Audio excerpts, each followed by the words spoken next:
ఎందుకనంటే ఈ 3 రాజధానులేంది తేపకో రకంగా, ఇంతకుముందు ఒక రకంగా చెప్పాడు. అప్పుడు వైజాగ్ ఏదేదో చెప్పాడు. ఇప్పుడేమో మావిగాని అంటున్నాడు. ఏదైనా ఒక రాష్ట్రానికి ఒక క్యాపిటల్ ఉంటేనే అందం. ఇప్పుడు తెలంగాణ ఉంది, హైదరాబాద్ అంటారు. అదొక డెవలప్‌మెంట్, అదొక ఇదిగా ఉంటుంది. అంత బాగుంటుంది.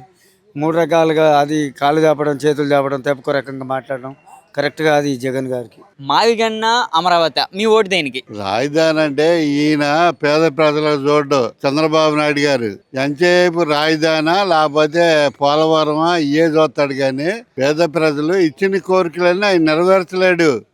నెరవేర్చ డబ్బులు కూడా లేవు. ఎంతసేపు రాజధాని నా పేరు ఉండాలి, ఎప్పటికైనా చిరస్థాయిగా నా పేరు ఉండిపోవాలి, ఆ పోలవరం పూర్తి చేస్తే నా పేరు ఉండిపోవాలని గుర్తు చేస్తాడు. కానీ పేద ప్రజలకి ఆ ఏదో 2-3 పథకాలు ఇచ్చాడు కానీ తర్వాత ఇవన్నీ లేదు, చేయలేరు కూడాను. ఆ, డెవలప్మెంట్ ఏముంది? ఇక రాజధాని డెవలప్మెంట్. ఇంకెక్కడ డెవలప్మెంట్ ఉంది? పోలవరం. మావిగన్న బెస్ట్, చంద్రబాబు అన్న అమరావతి బెస్ట్. మావిగానే లేదు, ఇవన్నీ ఏమి లేవు అనకూడదు ఇక మన బూతులు. ముందు ఈ రాజధాని పూర్తి చేయండి. నువ్వు అసలు మన ఆంధ్రప్రదేశ్లో 2 పార్టీలు ఎదవలు. దేనికంటావు చెప్పమంటావు? దానికి కూడా నన్ను ఈడేమో రాజధాని కాదంటాడు, ఆడేమో 3 రాజధానులు అంటాడు. మన రాష్ట్రాన్ని పాడు చేసిన వీళ్ళిద్దరే. ఎవడో నువ్వు అసెంబ్లీలో ఒప్పుకున్నావు కదా, జగన్ అయినా ఒప్పుకున్నావు కదా, నువ్వు పూర్తి చేయి. ఎవడైతే నీకు ఉంది? ఇప్పుడు పోలవరం ఉంది, రాజశేఖర రెడ్డి ఉన్నాడు, రాజశేఖర రెడ్డి పునాది వేసాడు, చంద్రబాబు నాయుడు కట్టట్లేదా? అట్లా నువ్వు ఎందుకు చెయ్యు? మావిగాని అంటావు, ఇది అంటావు, ఆయనది కూడా తప్పే. మన రాష్ట్రం గురించి అసలు ఈ 2 పార్టీల వల్ల నాశనం అయిపోతుంది. ఈయనన్నా కొద్దిగా అభివృద్ధి చేసి ఉండమాట ఉండడు చెప్పుకోవాలి. అదన్నాక అది పూర్తి చేస్తున్నాడు కానీ లేకపోతే అది కూడా ఉండదు.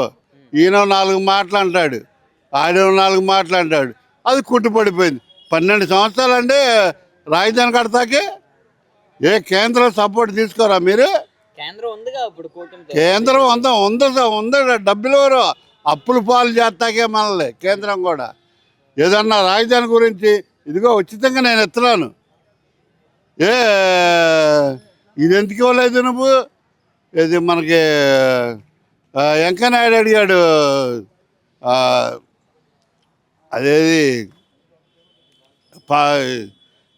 అవి పెట్టుకుంటాకి అవి మరి వెంకయ్యనాయుడు గారు అప్పుడు అయినప్పుడు 10 సంవత్సరాలు 5 సంవత్సరాలు కాదు 10 సంవత్సరాలు అప్పుడు అన్నారు. అయ్యి లేదు. ఏంటంటే మనం సపోర్ట్ ఉన్నాం కాబట్టి ఏంటి 29లో ఎవరు గెలుస్తారంటారు? ఎవరు గెలుస్తారో వాళ్ళు గెలుస్తా వీడికి వద్దా మనకు తెలీదు. ఏంటి ఎవరైనా ఎక్కినా ఒకటే. ఆయన డబ్బులు పంచి పెడతాడు, ఈయన డబ్బులు పంచి పెట్టడు. అదే వాస్తవం.